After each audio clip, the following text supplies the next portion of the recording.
A poor man was married to a beautiful woman. The man and his wife never quarreled. The husband loved his wife, and the wife loved her husband. They were very happy. But this happy couple had a rich, handsome neighbor. He saw the poor man's beautiful wife, and he fell in love with her. "I want to marry her myself," he thought. Every day, when the woman's husband was working in the fields, the rich man went to the poor man's house. "You're a beautiful woman," he said to the poor man's wife, "but your clothes are old. Why doesn't your husband buy new pretty clothes for you? I'm sure he doesn't love you. If he loved you, he would buy wonderful clothes for you. Divorce him and marry me. I will buy you beautiful new clothes, the best in the land. Then you will be the most beautiful woman in Ethiopia." At first, the woman didn't listen to the rich man, but he came to her house every day, and every day he said the same things. At last, she began to think, "Perhaps my neighbor is right. Why doesn't my husband buy beautiful new clothes for me? Perhaps he doesn't love me." That night, she said to her husband, "Look at me, husband. My clothes are old and ugly. I want new ones. Buy me some new clothes." Her husband smiled at her. "You don't need new clothes," he said. "You are the most beautiful woman in the world to me." She was angry. "Don't you love me?" she said. "If you love me, buy me a new dress." Her husband loved his wife and wanted to please her. "I have only a little money," he thought, "and I need a new plow, but I want my dear wife to be happy." So, the next day he went to the market and bought a new dress for his wife. He took it home to her, and she put it on. "Thank you, my dear husband," she cried. "Now I know that you love me." When the rich man came to see her again, she was wearing her new dress. "You see," she said to him, "my husband loves me very much. He bought me this beautiful new dress." The rich man shook his head. "But a good husband doesn't only give his wife new clothes," he said. "He gives her gold. Where's your gold necklace? Where are your gold rings? Why doesn't your husband give you those?" He opened a box and showed her some beautiful gold jewelry. "Look at these," he said. "Divorce your husband and marry me, and I will give all these to you." The woman did not listen to him. "Go away," she said. "I love my husband, and he loves me, and we are happy together." But the rich man came again every day, and every day he showed her the box of jewelry. At last, she began to think, "Perhaps the rich man is right. Why doesn't my husband buy gold for me? Doesn't he love me?"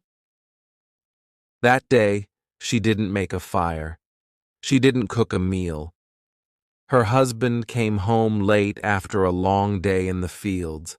He was tired and hungry. "There's no dinner for you tonight," his wife said. "You don't love me." "What?" her husband cried. "But my darling, I love you more than anything. You are the most wonderful person in the world." "Then why don't you buy me some gold jewelry?" she said. "When a man loves his wife, he gives her a gold necklace and rings for her fingers." Her husband looked worried. "I spent money on her new clothes," he thought. "How can I find more for gold? I'll go and see my brother. Perhaps he will lend me the money. I must buy gold for my dear wife. I want her to be happy." The next day, he went to visit his brother. "Lend me some money, brother," he said, "and I will work for you in your field." "All right," his brother said, "but you must work hard. There are many stones in my field, and you must move them all away." Her husband agreed and took the money. He went to the market and bought some gold jewelry. Then he took it home to his wife. His wife was very happy. She put the necklace around her neck and put the rings on her fingers. "Look at me," she said. "Am I not beautiful?" "You're very beautiful," her husband said. "If you are happy, I am happy." She put her arms around his neck. Thank you, my dear husband," she said. "Now I know that you love me." The next day, her husband went out very early, before the sun rose in the sky. He ran to his brother's field. It was covered with stones. "I must work very hard now," he thought. "I must start early and stop late. I must pay my debt to my brother." His wife was working happily at home. "I'll make a wonderful dinner for my husband tonight," she thought. "He gives me wonderful presents. He works hard for me. I know that he loves me." "Hello?" a voice called out. "Are you there?" The woman went outside. Her rich neighbor was there. "Ah, it's you," the woman said. "Listen, neighbor, you were wrong about my husband. Yesterday he bought me this beautiful jewelry. He loves me very much, and I love him. I will not divorce him. I will not marry you." The rich man was worried. Her husband loves her too much, he thought. If I want her, I must be clever. At last he said, "Your husband gave you clothes and jewelry, but I can give you more than that." "What do you mean?" the woman cried. "Can your husband make miracles?" the rich man asked. "Miracles? No, of course he can't make miracles," the woman answered. "Only God can make miracles. Men cannot make them. But I can," the man said, "because I love you. Love can make miracles. If your husband loves you, he can make miracles for you. If you love me, I will make miracles for you." "Make a miracle for me now," the woman said. "I can't," the rich man answered. "You must promise to love me first. You must leave your husband and come to me. Then I will make wonderful, wonderful miracles for you." The woman said nothing, and the rich man went away. That night, the poor man came home late. He was very tired and hungry. His wife brought water for him, and he washed himself. She brought delicious food for him, and he ate it. "My poor husband," she thought. "He works so hard for me, and he is so tired and hungry. The rich man is foolish. How can my husband make miracles? It's impossible." But the next day, and the day after, and the day after that, the rich man came to her house again. "Did your husband make a miracle for you yesterday?" he asked the woman. "Leave him and love me, and I will make many, many miracles for you." Every day at last, the woman began to listen to him. One day, when her husband came home, she was sad. "Wife, dear wife, what is wrong with you?" cried her husband. "Are you sick?"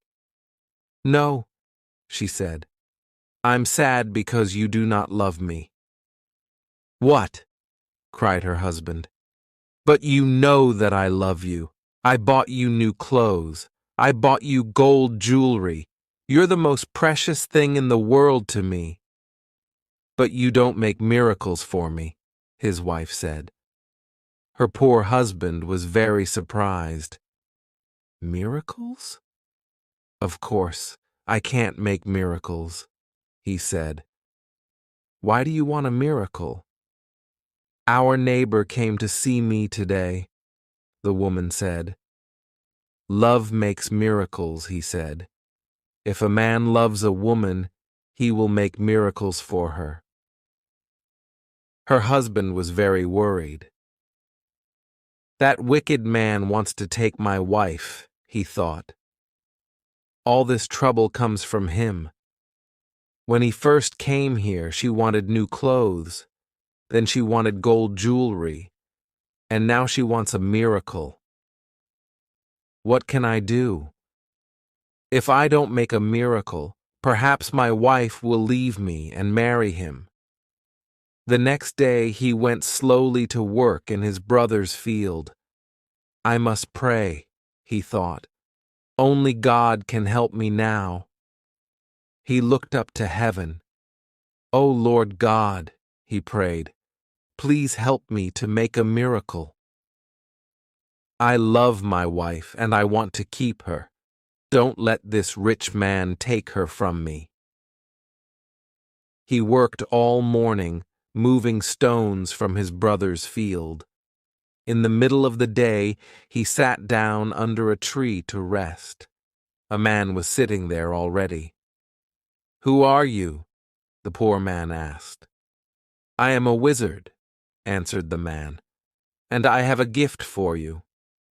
Look, here are 2 sticks. Sticks? They make miracles? Miracles, the poor man said. He was happy now. What kind of miracles? If you touch a person with the first stick, the wizard said, he will become a donkey. The poor man thought of the rich man and smiled. A donkey, he said. That's very good. And she became a woman again. That's wonderful, she said. It's a real miracle. How did you do it? I prayed to God, her husband said, and he helped me. And now, wife, I am going to punish my enemy. Your enemy? Said his wife. Who is that? You know my enemy, her husband said, looking at her. He wasn't smiling now. It's the rich man, our neighbor. He comes to our house when I'm working in the fields. He gives you bad ideas. Ask your husband for new clothes, he says. Ask him for gold jewelry. Ask him for a miracle. Am I right? Did our rich neighbor give you all these ideas? His wife said nothing. And did you listen to him? Her husband went on. She didn't look at him. She was ashamed. I'm sorry, she said. It's true.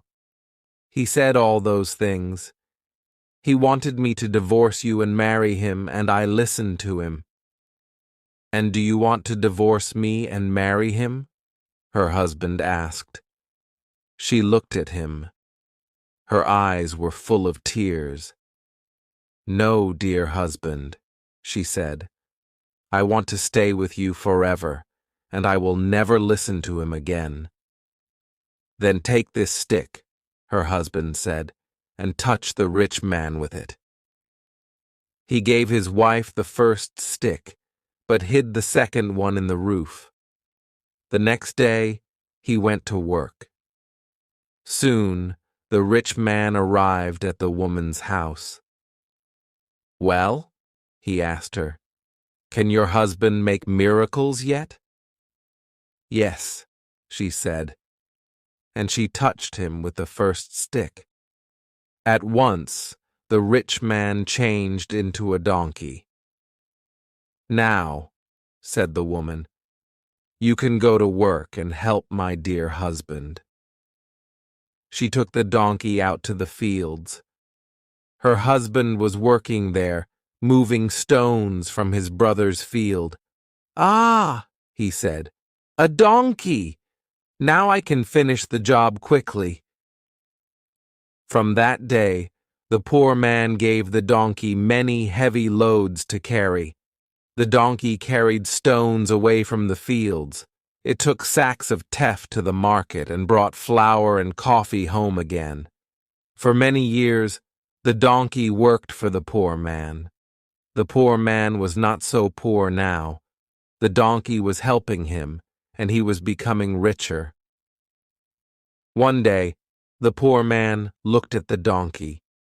It was tired and old. It stood still, its head bent down. The poor man was sorry for it. He went into his house and brought out the second stick. Then he touched the donkey with it. At once the rich man stood there, but he was not a handsome young man now. He was old, his back was bent, and he was very, very tired. "You tried to take my wife away from me," the poor man said. "That was wrong. Go home now. Don't look at other men's wives again." The rich man went away, and he never came back. But the poor man and his wife lived happily together for many more years. The end.